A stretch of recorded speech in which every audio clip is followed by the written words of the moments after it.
नमस्कार मित्रों, मैं अरविंद यादव एपीएस क्लासेस कुड़वार से। आज आपके सामने जो बातें होंगी वो टीजीटी पीजीटी बायोलॉजी को लेकर के, और ये क्लास 11th और 10th के बच्चे भी इस टॉपिक को अच्छे से समझ सकते हैं। लेकिन रही बात टीजीटी पीजीटी की, तो वहाँ पर जो मैंने ओनली जो ग्लैंड्स में इंडोक्राइनोलॉजी यानी कि इंडोक्राइन सिस्टम को लेकर के मैंने बात किया है।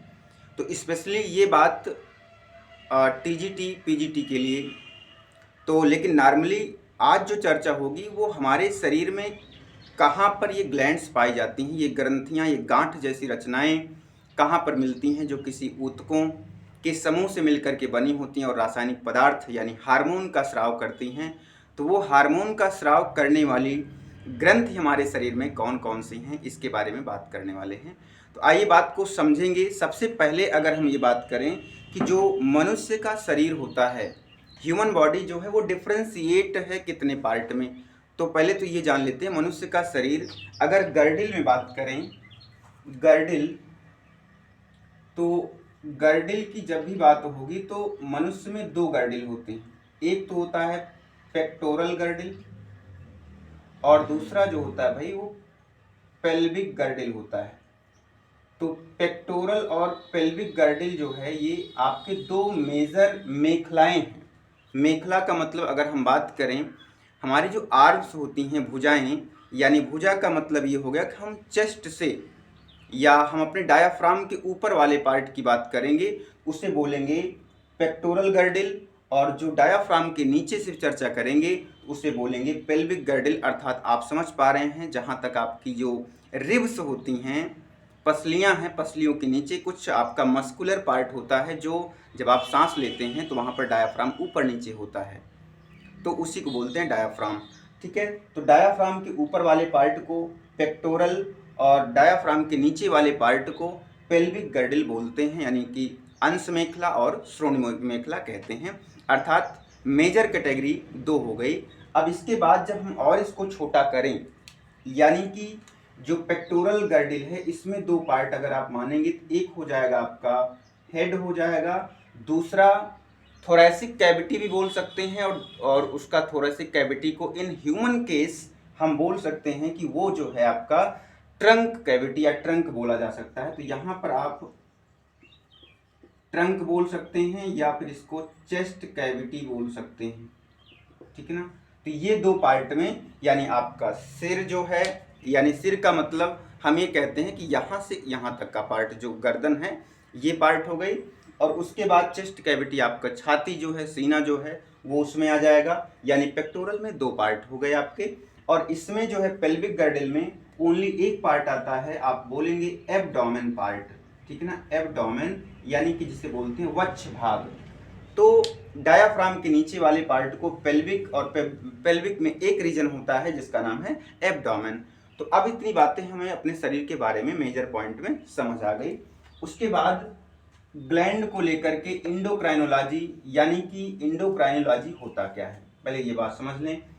इंडोक्राइनोलॉजी मीन्स अंतःस्रावी ग्रंथियों का अध्ययन, यानी हमारे शरीर में कुछ ऐसी ग्लैंड्स होती हैं जो हार्मोन्स का स्राव करती हैं। हार्मोन एक रासायनिक पदार्थ है जो ब्लड के माध्यम से अपने लक्ष्य कोशिकाओं तक पहुंचने का काम करती है, यानी खून के साथ मिल करके वो लक्ष्य कोशिका, यानी कि जहाँ पर ज़रूरत होती है हार्मोन की वहाँ पर वो पहुँच जाती है। तो इसी शब्द में हमारे शरीर में ये जो इंडोक्राइन ग्लैंड्स हैं वो कहाँ कहाँ पर होती हैं। तो सबसे पहली बात हम जो करेंगे अपने ब्रेन की, ब्रेन का मतलब होता है भैया मस्तिष्क, यानी आपका अपना खुद का दिमाग। तो ब्रेन में कहाँ कहाँ पर, कौन सी ब्रेन में आपके पास ग्लैंड है, तो ब्रेन में जो सबसे पहली ग्लैंड है उसका नाम है पीनियल ग्लैंड। ठीक है ना, पीनियल ग्लैंड। और एक प्रकार से कहा जाए तो इंडोक्राइनोलॉजी की सबसे छोटी ग्रंथि है, सबसे छोटी ग्रंथि का नाम जो है वो पीनियल ग्लैंड है। और पीनियल ग्लैंड से कुछ बड़ी, लगभग 0.6 ग्राम की जो है ये पिट्यूटरी ग्लैंड है। मीन्स सबसे छोटी ये है, उससे बड़ी जो है पिट्यूटरी है। ध्यान आपको ये रखना है। अर्थात ऑप्शन में जब अगर पीनियल ग्लैंड और पिट्यूटरी ग्लैंड दोनों आए कि सबसे छोटी अंतःस्रावी ग्रंथि कौन सी है, तो अगर पीनियल भी आपके ऑप्शन में है, पिट्यूटरी भी आपके ऑप्शन में है, तब आप पीनियल लगाएंगे। अगर पीनियल ऑप्शन में नहीं है तब आप पिट्यूटरी लगाएंगे, अर्थात पीयूष ग्रंथि को लगाएंगे, या उसको मास्टर ग्लैंड भी कहा जाता है। तो हमारे ब्रेन में पीनियल ग्लैंड है और हाइपोथैलेमस है और उसके बाद पिट्यूटरी ग्लैंड है, ये जो हमारे खोपड़ी में पाई जा रही हैं। ठीक है, उसके बाद हम अपने थ्रोट पर आ जाते हैं, गले पर आ जाते हैं। हमारे गले में कौन कौन सी होती हैं? गले का मतलब आप समझ रहे हैं ना, ये वाला पार्ट जो आपके आर्म और हेड के बीच में, यानी कि जो ये पोर्शन है इसको बोलते हैं गला, यानी नेक बोल सकते हैं आप, गर्दन बोल सकते हैं। तो गले में जो है आपके पास फ्रंट का मतलब ये हो गया आपके सामने जहाँ पर वोकल कैविटी है, वोकल कैविटी के जस्ट बगल में एक थायराइड ग्लैंड होती है। थायराइड, जहाँ से आपको कहते हैं कि गैटोर रोग होने की संभावना हो जाती है, इसके ज़्यादा अधिक स्राव होगा तो। और इसके बैक साइड में पैराथायराइड ग्लैंड होती है। ठीक है ना, यानी कि गले में ही थायराइड ग्लैंड जो सामने की तरफ है और गले में ही पीछे की साइड में पैराथायराइड ग्लैंड होती है। इसके बाद चेस्ट कैविटी में आते हैं। चेस्ट कैविटी यानी आपके सीने में देखिए थाइमस ग्लैंड होती है भाई। ठीक है ना, थाइमस ग्लैंड यहाँ पर आपको ध्यान रखना है। जो दोनों लंग्स के बीच में अगर देखा जाए तो दोनों फेफड़े जहाँ से हैं उसके बीच में थाइमस ग्लैंड पाई जाती है। ये हमारे सीने की बात हो गई। अब इसके बाद आते हैं एब्डोमेन में। एब्डोमेन यानी वक्ष भाग। जो अगर एक क्वेश्चन बने ये वक्ष भाग हमारे किस रीजन में आता है, तो आप बताओगे पेल्विक रीजन में आता है, अर्थात श्रोणि मेखला में आता है।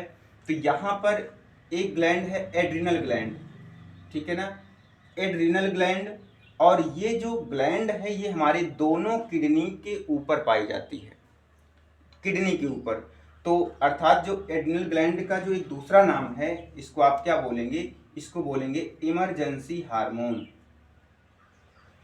इमरजेंसी हार्मोन कहते हैं क्योंकि भाई इसी से आपको जो आप 1-2 वाली प्रोसेस करते हैं ना, मतलब नंबर 1 नंबर 2 वाली, तो एक प्रकार से यहीं से वो जनरेट होती है। वो क्रिया मुझे फीसेस निकालना है या मुझे यूरिन निकालना है, तो ये सारी बातें यहीं से जनरेट होती हैं। इस वजह से इसको क्या बोलते हैं भैया? इमरजेंसी ग्लैंड बोलते हैं, यानी आपातकालीन ग्रंथि कहा जाता है।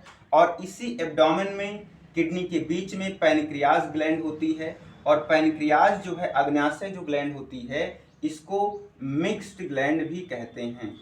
मिक्स्ड ग्लैंड, और मिक्स्ड ग्लैंड का मतलब मिश्र ग्रंथि। और ये जो मिश्र ग्रंथि होती है इसका मतलब ये जो है हार्मोन और एंजाइम दोनों का स्राव करती है। ठीक है ना, ये जो पैनक्रियाज है ये हार्मोन भी रिलीज करती है और एंजाइम भी रिलीज करती है, अर्थात ये एक्सोक्राइन ग्लैंड और इंडोक्राइन ग्लैंड दोनों की तरह व्यवहार करती है। तो आई होप ये बातें बिल्कुल आपको समझ आ रही होगी कि हमारे शरीर में ये ग्लैंड्स किस स्थान पर, इसकी पोजीशन क्या है, स्थिति क्या है, कहाँ पर है, तो क्योंकि ये समझना बहुत ज़रूरी है आपको। लास्ट इंडोक्राइन ग्लैंड की बात करते हैं तो रिप्रोडक्टिव ग्लैंड है, यानी कि इसको बोलते हैं जनन ग्रंथियाँ, जो जनन क्रिया में सहायक होती हैं। तो नर में जो रिप्रोडक्टिव ग्लैंड है उसमें टेस्टिस में होती है, जहाँ पर आपने सुना होगा टेस्टोस्टेरॉन हार्मोन। और जो फीमेल होती है यानी मादा में क्या होता है, उनके पास ओवरी होती है एक जोड़ी, और उस ओवरी से जहाँ पर एग्स का फॉर्मेशन होता है यानी फॉलिकल का फॉर्मेशन होता है, वहाँ पर आपके प्रोजेस्टेरॉन और एस्ट्रोजन का फॉर्मेशन होता है, जो हमारे सेकेंडरी सेक्सुअल कैरेक्टर को डेवलप करने का काम करता है। तो ये सारी बातें आपको पोजीशन के हिसाब से पता चल गई कि हमारे शरीर में ग्लैंड्स कहाँ पर स्थित हैं और उनका काम क्या है छोटा मोटा। और इस अकॉर्डिंग हम लोग नेक्स्ट वीडियो में ये बात पढ़ेंगे इंडोक्राइनोलॉजी में जितनी ग्लैंड्स हैं उनका काम क्या है, वो किस चीज़ का स्राव करती हैं, वो आवागमन उसका कैसा है, मतलब सारी बातें हम डिटेल में करने वाले हैं नेक्स्ट वीडियो में। तो आप लोग अपने दोस्तों में ज़रूर शेयर करेंगे। आपका अपना YouTube channel APS classes Kurwar. धन्यवाद।